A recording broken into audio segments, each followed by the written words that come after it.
Hello friends, Satish Tiwari here from Mythical Hacking Tuition Center Jaipur and you are watching my YouTube channel /routine. So today in this tutorial we are going to learn how to configure ASA firewall inside GNS3. Okay, just cancel it.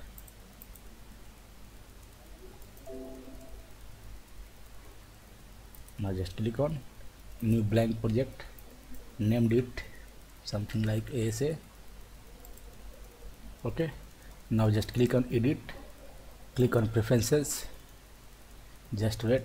You can see here QME, just click on QME VM, then select new. OK, then select this is a legacy ASA VM, and now keep your name, assign a name, any name, suppose 842 is going to assign, then next. OK, here you select the QME binary version. I am selecting the last one because my 64-bit operating system, so I just selected this one. Next, telnet. OK, next. Now select on new image.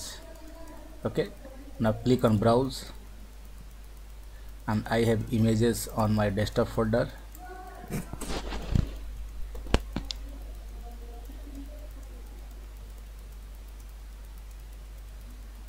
You can say this is the folder ASA751 GNS3. So go inside this folder. Now select this binary file asdm751.bin. Yes, select next. Now select on new image. Now it's time to select the initial RAM disk or init.rd file. Just click on browse.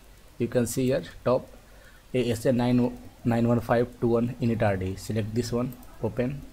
Yes, now you need to kernel image VM Linux. Just browse. You can see here 95.21 VM Linux. Just open it. Yes, finish. That's all. Apply. OK, now you can these are routers. You can see these are routers. These are virtual PC. Suppose you can take a virtual PC here, and in this section you can see now ASA firewall. This will be ASA firewall. You can connect it with your PC, and now if you want to on it, just click on start, and it will see the green signal. You can see now test it's working or not. Just click on console and it will start. It will take little time depending on your system configuration and RAM. Let's wait and watch. Okay, it's booting. So finally we have configured ASA firewall inside GNS3 virtual machine. Okay, thank you for watching us, and I will share you the link of that ASA firewall image through Gmail drive. Okay, thank you.